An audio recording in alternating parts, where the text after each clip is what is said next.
ಭಾಗವಹಿಸ್ರಿ ಅಂದ್ರೆ ನಾವು ನಮ್ಗೆ ಒಂದು ಅರ್ಥ ಬರ್ತಂತ ಅವರಿಗೆ ರಿಕ್ವೆಸ್ಟ್ ಮಾಡ್ಕೊಂಡಾಗ ಮುಕ್ತಿ ಏತ್ರಾಮ್ ಸಾಹೇಬ್ ಕೂಡ ಬರ್ತೀನಿ ಅಂತ ಹೇಳಿದ್ರು. ಅನಿವಾರ್ಯ ಕಾರಣಗಳಿಂದ ಏತ್ರಾಮ್ ಮುಲ್ಲಕ್ ಸಾಹೇಬರು ಇವತ್ತು ನಮ್ಮ ಕಾರ್ಯಕ್ರಮ ಬರ್ಲಿಕ್ಕೆ ಆಗಿಲ್ಲ. ಆದ್ರೂ ಕೂಡ ನಮ್ಮ ದಲಿತ ಸೇನೆ ರಾಜ್ಯ ನಾಯಕರು ಯುವ ಹೋರಾಟಗಾರರಾಗಿರುವಂತ ನಮ್ಮ MS ಜಗನ್ನಾಥ್ ನೂತನ ರಾಜ್ಯಾಧ್ಯಕ್ಷ ಕೂಡ ನಾವು ಹೇಳಿದ್ವಿ, ಸರ್ ಇಲ್ಲಿ ಕಾರ್ಯಕ್ರಮ ಮಾಡ್ತಾ ಇದೀವಿ, ನೀವು ಬರ್ಬೇಕು, ನಿಮ್ಮ ಕಾರ್ಯಕ್ರಮ ಬೆಂಗಳೂರು ಮಾತ್ರ ಸೀಮಿತ ಇಟ್ಕೋಬೇಡ್ರಿ, ಗುಲ್ಬರ್ಗದಾಗ ಎಷ್ಟೊಂದು ಕಮಿಟಿ ದಲಿತ ಸೇನೆ ಕಾರ್ಯಕರ್ತರಿದ್ದಾರೆ, ಎಷ್ಟು ಜನ ಮುಸ್ಲಿಂ ಬೆಂಬಲಿಗರು ನಮ್ಮ ಜೊತೆಗಿದ್ದಾರೆ, ನೀವು ನೋಡ್ದಂಗೆ ಆಗ್ತದ ಅಂತ ತಿಳ್ಕೊಂಡಾಗ ಅವರಿಗೆ ನಾವು ಕೇಳ್ಕೊಂಡಾಗ ನಮ್ಮ ರಾಜ್ಯಾಧ್ಯಕ್ಷರು ಈ ಕಾರ್ಯಕ್ರಮಕ್ಕೆ ಆಗಮಿಸಿ ನಮ್ಮ ಕಾರ್ಯಕ್ರಮದಲ್ಲಿ ಭಾಗವಹಿಸೋದಕ್ಕಾಗಿ ರಾಜ್ಯ ಅಧ್ಯಕ್ಷ MS ಜಗನ್ನಾಥ್ ಅವರಿಗೆ ಈ ಒಂದು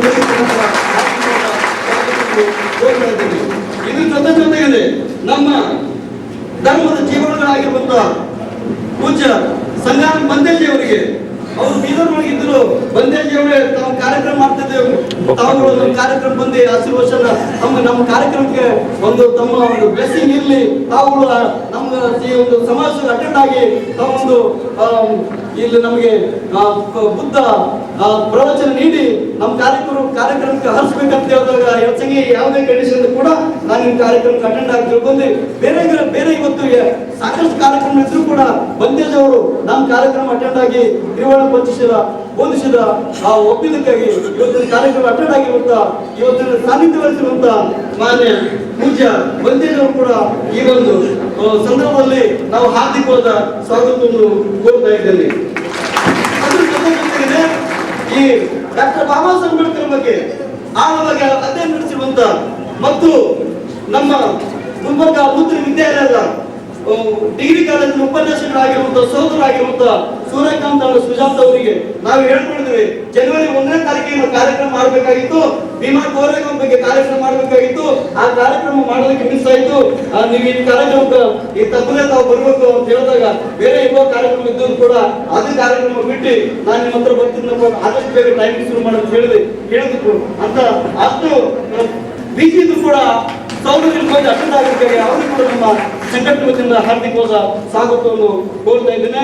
ಬೆಂಗಳೂರಿನಿಂದ ಆಗಮಿಸಿರುವಂತಹ ನಮ್ಮ ದಲಿತ ಸೇನೆ ಹಿರಿಯ ನಾಯಕರಾಗಿರುವಂತಹ ಸಾಧು ಹುಣಸೇಪುರ ಗೋವಿಂದರಾಜ್ ಅವರು ಕೂಡ ನಾವೊಂದು ಸ್ವಾಗತವನ್ನು ಕೋರ್ತಾ ಇದ್ದೇವೆ. ಕರ್ನಾಟಕದಲ್ಲಿ ನಮ್ಮ ವೇದಿಕೆಯ ಅಧ್ಯಕ್ಷತೆಯನ್ನು ವಹಿಸಿರುವಂತ ನಮ್ಮ ಸಮಾಜದ ಹಿರಿಯ ಜೀವಿಗಳಾಗಿರುವಂತ ನಮ್ಮ ಮಾರ್ಗದರ್ಶಕರಾಗಿರುವಂತ ದಲಿತ ಸೇನೆ ಯಾವತ್ತೂ ಬೆಂಬಲಗಾಗಿರುವಂತ ಇವತ್ತಿನ ಸಮಾರಂಭದ ಅಧ್ಯಕ್ಷತೆ ವಹಿಸಿರುವಂತ ರಾಷ್ಟ್ರೀಯ RPN ಉಪಾಧ್ಯಕ್ಷರಾಗಿರುವಂತ ಗೌರವಾನ್ವಿತರಾಗಿರುವಂತ ಶ್ರೀಮಾನ್ ಮೊಗಾಲ್ ಸಾಹೇಬರಿಗೆ ಕೂಡ ಇವತ್ತಿನ ಸಂದರ್ಭದಲ್ಲಿ ನಾವು ಸ್ವಾಗತ ಕೋರ್ತಾ ಇದ್ದೇವೆ. ಮೊಗಾಲ್ ಸಾಹೇಬ್ರ ಒಂದೊಂದು ಎಡಗೈ ಅಂತ ಹೇಳ್ತೀವಿ, ಬಲಗೈ ಅಂತ ಹೇಳ್ಬೋದು, ಅವ್ರನ್ನ ಎಡಗೈ ಅಂತ ಹೇಳಿದ್ರೆ ಚಿಂತೆ ಇಲ್ಲ. ಮೊಗಾಲ್ ಸಾಹೇಬ್ರ ನೆರಳಾಗಿ ಅವ್ರ ಜೊತೆಗೆ ಇರುವಂತ ಮತ್ತು ನಮ್ಮ ಸಂಘಟನೆಗೆ ಸೂಕ್ತ ಮಾರ್ಗದರ್ಶನ ನೀಡಿ ತಪ್ಪಾದಾಗ ತಿದ್ದಿ ವೈದು ಬುದ್ಧಿ ಹೇಳುವಂತ ಸಮಾಜದ ಹಿರಿಯ ಮುಖಂಡರಾಗಿರುವಂತ ವಿಠಲ್ ದೊಡ್ಡ ಸರ್ ಅವರು ಕೂಡ ಅವರು ಅವರು ಕೂಡ ಈ ಸಂದರ್ಭದಲ್ಲಿ ನಾವು ಸ್ವಾಗತ ಕೊಡ್ತಾ ಇದ್ದೇವೆ. ಬಂಧುಗಳೇ, ಇನ್ನೊಂದಂದ್ರೆ ಶಿವರಾಜ್ ಬಾಸ್ಕಿ ಸರ್ ಅವರು ಜಿಲ್ಲಾ ಪಂಚಾಯತ್ ಸದಸ್ಯರು, ನನ್ನ ಮತಕ್ಷೇತ್ರದ ಆತ್ಮೀಯ ನಾಯಕರು, ಅವ್ರು ನಾವು 3 ಜನ ಇದ್ರು ಕೂಡ ಗುಲ್ಬರ್ಗದಲ್ಲಿ ಇಷ್ಟೊಂದು ಕಾರ್ಯಕ್ರಮ ಮಾಡ್ತಾ ಇದ್ವಿ, ಆದ್ರೂ ಕೂಡ ಅವರು ಒಂದು ಸಲ ನಾವು ಕರ್ಸಿರ್ಲಿಲ್ಲ. ಅದೊಂದು ದೃಷ್ಟಿಯಿಂದ ನಾವು ನೀವು ನಮ್ಮ ಕಾರ್ಯಕ್ರಮ ಅಟೆಂಡ್ ಆಗಿ ಸರ್ ಅಂತ ಹೇಳಿದಾಗ ಏನೋ ಬೆಂಗಳೂರಿನ ಅವರು ಶಿವರಾಜ್ ಬಾಸ್ಕಿ ಸರ್ ಇವಾಗ ಬೆಂಗಳೂರಿನಿಂದ ಡೈರೆಕ್ಟ್ ಏನೋ ನಮ್ಮ ಕಾರ್ಯಕ್ರಮ ಅಟೆಂಡ್ ಆಗಿದ್ರಿ, ಅವ್ರಿಗೆ ಕೂಡ ಇವತ್ತಿನ ಕಾರ್ಯಕ್ರಮ ಸಂದರ್ಭದಲ್ಲಿ ನಾವು ಹೇಳ್ಕೊಂಡಿದ್ದೇವೆ. ಇನ್ನೊಂದು ವಿಷಯ, ಗುಲ್ಬರ್ಗ ಜಿಲ್ಲಾ ನ್ಯಾಯಾಲಯದಲ್ಲಿ ಖ್ಯಾತ ನ್ಯಾಯವಾದಿಗಳು, ರಾಜ್ಯ ಕಾನೂನು ಸೇವೆಗಳ ಪ್ರಾಧಿಕಾರದ ಸದಸ್ಯರು ಆಗಿರುವಂತ ಮತ್ತು ಕಾಂಗ್ರೆಸ್ಸಿನ ನಾಯಕರು ಆಗಿರುವಂತ ನಮ್ಮ ಗುರುಗಳು, ಕಾನೂನು ಗುರುಗಳು ಆಗಿರುವಂತ ಆಯುಷ್ಮಾನ್ ಉಸ್ತಾದ್ ಸಾದತ್ ಹುಸೇನ್ ಸರ್ ಅವರಿಗೆ ನಾವು ಬಹಳ ಬೀಜಿ ತರ್ಸಾರು, ಸರ್ ನೀವು ತಪ್ಪಿಸ್ಕೋಬಾರ್ದು ಸರ್, ನಿಮ್ಗೆ ತಪ್ಪಿಸೋರು ನಾವು ಬಿಡೋದಿಲ್ಲ, ನಮ್ಮ ಕಾರ್ಯಕ್ರಮಕ್ಕೆ ಅಟೆಂಡ್ ಆಗಿ ಸರ್, ನಿಮ್ಗೆ ಎಲ್ಲಿ ಕರ್ಕೊಂಡು ಹೋಗಿಲ್ಲ ನಾವು, ಯಾಕಂದ್ರೆ ಅಂಬೇಡ್ಕರ್ ವಿಚಾರವಾದಿಗಳ ಕಾರ್ಯಕ್ರಮ ಬರ್ತಾ ಇರ್ತಾರೆ, ಕಾರ್ಯಕ್ರಮ ಅಟೆಂಡ್ ಆಗ್ತಿದ್ದಾರೆ, ಸಂವಿಧಾನದ ಬಗ್ಗೆ ಚರ್ಚೆ ಮಾಡಬೇಕಾಗಿದೆ, ಸಂವಿಧಾನದ ಬಗ್ಗೆ ತಾವು ಮಾತಾಡ್ಬೇಕಾಗ್ತದೆ, ಅದಕ್ಕೆ ತಾವು ಬರ್ಬೇಕು ಸರ್ ಅಂತ ಹೇಳಿದಾಗ ಹೈಕೋರ್ಟ್ ಮತ್ತು ಡಿಸ್ಟ್ರಿಕ್ಟ್ ಕೋರ್ಟ್ ಪ್ರೋಗ್ರಾಮ್ ಮುಗಿಸ್ಕೊಂಡು ಸರ್ ನಮ್ಮ ಜೊತೆಗೆ ನಮ್ಮ ಕಾರ್ಯಕ್ರಮ ಅಟೆಂಡ್ ಅದಕ್ಕಾಗಿ ಅವ್ರಿಗೂ ಕೂಡ ನಾವು ಈ ಒಂದು ಸಂದರ್ಭದಲ್ಲಿ ಇವತ್ತು ಈ ಗುಲ್ಬರ್ಗ ಜಿಲ್ಲಾ ಬಹುಜನ ಸಮಾಜ ಪಕ್ಷದ ಜಿಲ್ಲಾ ಅಧ್ಯಕ್ಷರಾಗಿ ಕಾರ್ಯನಿರ್ವಹಿಸಿ ಜನಪ್ರಿಯರು ಆಗಿರುವಂತ ನಮ್ಮ ಆತ್ಮೀಯ ಹೋರಾಟಗಾರರಾಗಿರುವಂತ ಸೂರ್ಯಕಾಂತ್ ನಿಂಬಾಳ್ಕರ್ ಸರ್ ಅವರಿಗೂ ಕೂಡ ಇವತ್ತಿನ ಸಂದರ್ಭದಲ್ಲಿ ನಾವು ಸಂಘಟನೆ ವತಿಯಿಂದ ಹಾರ್ದಿಕವಾದ ಸ್ವಾಗತ ಕೋರುತ್ತೇವೆ. ದಲಿತ ಸಮಾಜದ ಹಿರಿಯ ಮುಖಂಡರು ಆಗಿರುವಂತ ಬಿಜೆಪಿಯ ನಾಯಕರುಗಳು ಆಗಿರುವಂತ ಅಶೋಕ್ ಲಾಕೇಶ್ ಸರ್ ಅವರು ಕೂಡ ಯಾವತ್ತೂ ನಮ್ಮ ಜೊತೆಗೆ ಇರ್ತಿರ್ತಾರೆ, ನಮ್ಮ ಹೋರಾಟದಲ್ಲಿ ಭಾಗವಹಿಸ್ತಿರ್ತಾರೆ, ಸೂಕ್ತ ಮಾರ್ಗದರ್ಶನ ಕೊಡ್ತಿರ್ತಾರೆ.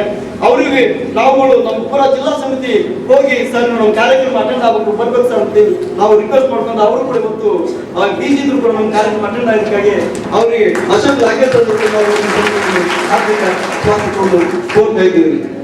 ಬಂಧುಗಳೇ, ಅದ್ರ ಜೊತೆಗೆ ನಮ್ಮ ದಲಿತ ಸೇನೆಯ ಕಾನೂನು ಸಲಹೆಗಾರರಾಗಿರುವಂತ ಮತ್ತು ಗುಲ್ಬರ್ಗ ಜಿಲ್ಲಾ ನ್ಯಾಯವಾದಿಗಳ ಸಂಘದ ಉಪಾಧ್ಯಕ್ಷರಾಗಿರುವಂತ ಮುಸ್ಲಿಂ ವೆಲ್ಫೇರ್ ಅಸೋಸಿಯೇಷನ್ ಗುಲ್ಬರ್ಗ ಅಧ್ಯಕ್ಷರಾಗಿರುವಂತ ನಮ್ಮ ಆತ್ಮೀಯ ಸ್ನೇಹಿತ ಸೋದರರಾಗಿರುವಂತ ಯುವ ಹೋರಾಟಗಾರರಾಗಿರುವಂತ ಸೈಯದ್ ಮಜಾರ್ ಹುಸೇನ್ ಅವರು ಪ್ರತಿ ಹೆಜ್ಜೆಯಲ್ಲೂ ಈ ಕಾರ್ಯಕ್ರಮ ಪ್ರತಿ ಹೆಜ್ಜೆಯಲ್ಲೂ ನಮ್ಮ ಜೊತೆಗಿದ್ದವರು.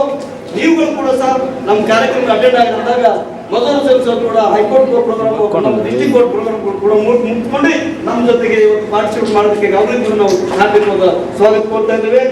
ಅದ್ರ ಜೊತೆಗೆ ಈಗ ನಮ್ಮ ರಾಯಚೂರಿನಿಂದ ಹೊಸ ಅಧ್ಯಕ್ಷರು, ರಾಯಚೂರಿನ ಅಧ್ಯಕ್ಷ ರಾಯಚೂರಿನಿಂದ ನಮ್ಮ ಅಧ್ಯಕ್ಷ ವರ್ಮಾ ಕೂಡ ಬಂದಿದ್ದಾರೆ. ವರ್ಮಾ ಅವರು ಕೂಡ ಇವತ್ತಿನ ಸಂದರ್ಭ ಹಾರ್ದಿಕ ಸ್ವಾಗತ ಕೋರ್ತಾ ಇದ್ದೇವೆ. ನಮ್ಮ ಬೀದರ್ನ ಜಿಲ್ಲಾಧ್ಯಕ್ಷ ನೀರಾಟೆ ಚಂದ್ರಕಾಂತ್ ಅವರು ಕೂಡ ಬಂದಿದ್ದಾರೆ, ಅವರು ಕೂಡ ಹಾರ್ದಿಕ ಸ್ವಾಗತ ಕೋರ್ತಾ ಇದ್ದೇನೆ. ಸುರೇಶ್ ಕಾಂಗ್ರೆ ಬಂದಿದ್ದಾರೆ ಮತ್ತು ನಮ್ಮ ಹಿರಿಯ ನ್ಯಾಯವಾದಿಗಳು, ನಮ್ಮ ಹಿತೈಷಿಗಳು, ನಮ್ಮ ಬೆಂಬಲಿಗರು, ನಮಗೆ ಸಪೋರ್ಟ್ ಮಾಡುತ್ತಿರುವಂತ ನಮ್ಮ ಮದೀನ್ ಕತ್ತರ್ ಇವತ್ತಿನ ಕಾರ್ಯಕ್ರಮ ಬರ್ಬೇಕಂತ ಅವರು ಕೂಡ ಹಾರ್ದಿಕ ಸ್ವಾಗತ ಕೋರ್ತಾ ಇದ್ದೇನೆ. ಅದ್ರ ಜೊತೆಗೆ GM ರಂಗಪ್ಪ, ನಮ್ಮ ದಲಿತ ಸೇನೆಯ ಅತ್ಯಂತ ಹಿರಿಯ ಕಾರ್ಯಕರ್ತರು, ನಮ್ಗಿಂತ ಹಿರಿಯ ಕಾರ್ಯಕರ್ತರು GM ರಂಗಪ್ಪ ಮತ್ತು ಲೋಕ ಜನಶಕ್ತಿ ರಾಮವಿಲಾಸ್ ಪಾಸ್ವಾನ್ ಸಾಹೇಬರ ಕಟ್ಟಿದ ಪಕ್ಷದ ರಾಜ್ಯ ಪ್ರಧಾನ ಕಾರ್ಯದರ್ಶಿ ಆಗಿರುವಂತ GM ರಂಗಪ್ಪ ಕೂಡ ಕಾರ್ಯಕ್ರಮ ಅಟೆಂಡ್ ಆಗಿದ್ದಾರೆ.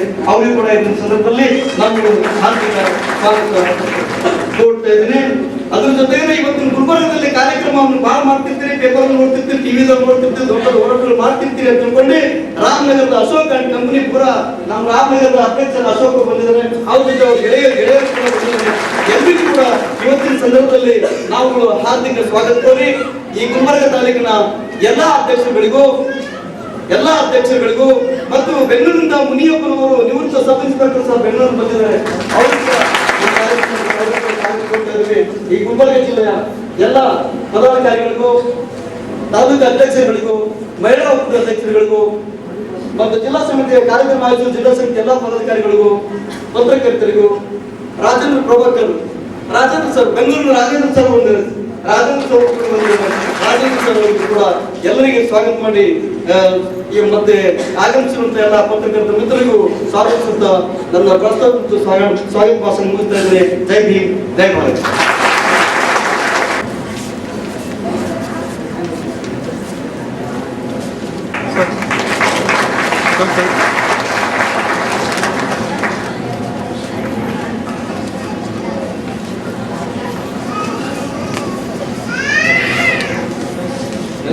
ಎಲ್ಲ ಪದಾಧಿಕಾರಿಗಳು ಹೋರಾಟ ಮಾಡೋದಕ್ಕೆ ಮುಂದೆ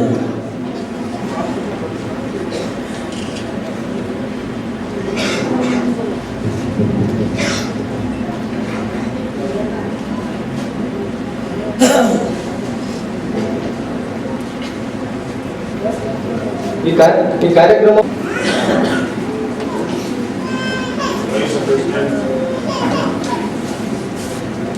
ಆದ ಬೆಳಸಂಗಿ ಅವರೇ ಮತ್ತು ದಲಿತ ಸೇನಾ ವರ್ಕರ್ಸ್ ಮತ್ತು ಲೀಡರ್ಸ್ ಮತ್ತು ನನ್ನ ಮಿತ್ರರಾದ ದೊಡ್ಡಮನಿಯವರೇ ಮತ್ತು ಗ್ರೇಟ್ ಲಾಯರ್ ಗುಲ್ಬರ್ಗ ರಾಜತಲ್ಲಿಯವರೇ, ವೇದಿಕೆ ಮೇಲೆ ಕುರಿತಂತ ಎಲ್ಲ ಸ್ನೇಹಿತರೆ, ಬಂಧುಗಳೇ ಮತ್ತು ಅಕ್ಕರಿಗೆ, ನಾನು ಬಾಬಾ ಸಾಹೇಬ್ ಅಂಬೇಡ್ಕರ್ ಈಗ ಜನಸಂಖ್ಯೆ ಅವರು ಹೇಳಿದ್ದಾರೆ. ನಾನು ಏನ್ ಹೇಳ್ಬೋದು ಅಂತಂದ್ರೆ, ಬಾಬಾ ಸಾಹೇಬ್ ಅಂಬೇಡ್ಕರ್ ಅಂತ ವ್ಯಕ್ತಿ ಈ ಜಗತ್ತಿಗೆ ಯಾವಾಗ ಹುಟ್ಟಿಲ್ಲ ಮತ್ತು ಮುಂದೂ ಹುಟ್ಟಲ್ಲ ಅಂತ great humanist, the great man of this world. He wanted to bring humanity in this world, not only in India, throughout the world. ಆ ಉದ್ದೇಶ ಬಾಬಾ ಸಾಹೇಬ್ ಅಂಬೇಡ್ಕರ್. ಬಾಬಾ ಸಾಹೇಬ್ ಅಂಬೇಡ್ಕರ್ ಅವರು ಕಾನ್ಸ್ಟಿಟ್ಯೂಷನ್ ಅಸೆಂಬ್ಲಿಯಲ್ಲಿ ನಾವು ಬಂದಿದ್ದ ಹಾಗೆಲ್ಲ ಹೇಳಿದ್ದಾರೆ. ಆದರೆ ಸ್ವತಂತ್ರ ಸಿಗ್ತಾರೆ ನಮ್ಮ ದೇಶಕ್ಕೆ ಒಂದು ಒಳ್ಳೆಯ ಸಂವಿಧಾನ ಬೇಕಾಗಿದೆ. ಆ ಸಂವಿಧಾನ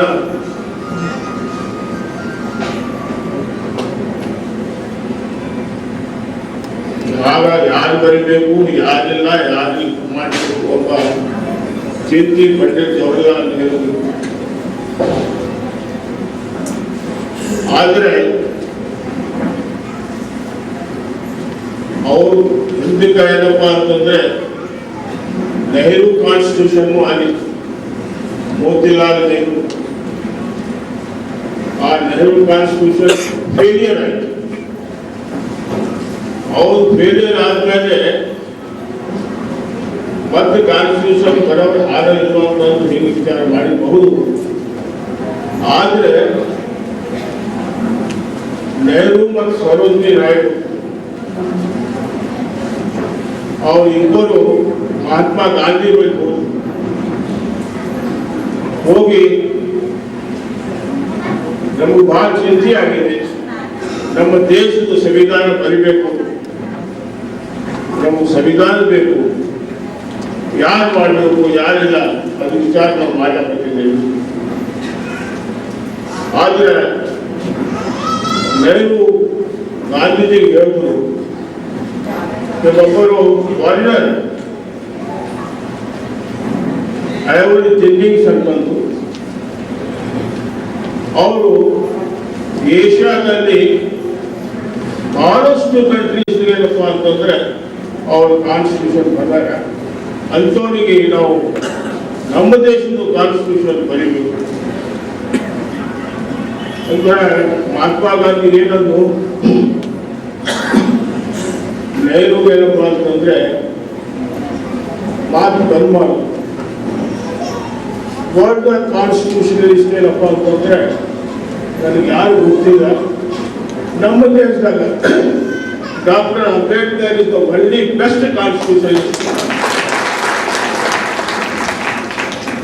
ಅಂತ ಹೇಳಿದ ಮೇಲೆ ನೆಹರು ಜಗನ್ನಾಥ ಮತ್ತು ಸರೋಜಿನಿ ನಾಯ್ಡು ಮತ್ತು ನೆಹರು ಬಾಬಾ ಸಾಹೇಬ್ ಅಂಬೇಡ್ಕರ್ ಭೇಟಿಯಾಗಿ ಅವರು ಬಾಬಾ ಸಾಹೇಬ್ ಅಂಬೇಡ್ಕರ್ ಕ್ಯಾಬಿನೆಟ್ನಲ್ಲಿ ಏನಪ್ಪ ಅಂತಂದ್ರೆ ಲಾಂಗ್ ಇನ್ಸ್ಟಿಟ್ಯೂಟ್ ಮಾಡಿ ಅವರೇನಪ್ಪ ಅಂತಂದ್ರೆ ಈ ಪ್ರಕಾರ ಡ್ರಾಫ್ಟಿಂಗ್ ಕಮಿಟಿಗೆ ಅವ್ರಿಗೆ ಚೇರ್ಮನ್ ಮಾಡಿದ್ರು. ಮಾಡಿದ ಮೇಲೆ ಅದಕ್ಕೆ 7 ಮಂದಿ ಮೆಂಬರ್ಸ್ ಇದ್ರು. ಅವರೇನು ಕೆಲಸ ಎಷ್ಟು ಮಾಡಬೇಕಾಗುತ್ತೆ ಏನು ಮಾಡಿಲ್ಲ. ಅದು ಬರ ಏನಪ್ಪ ಅಂತಂದ್ರೆ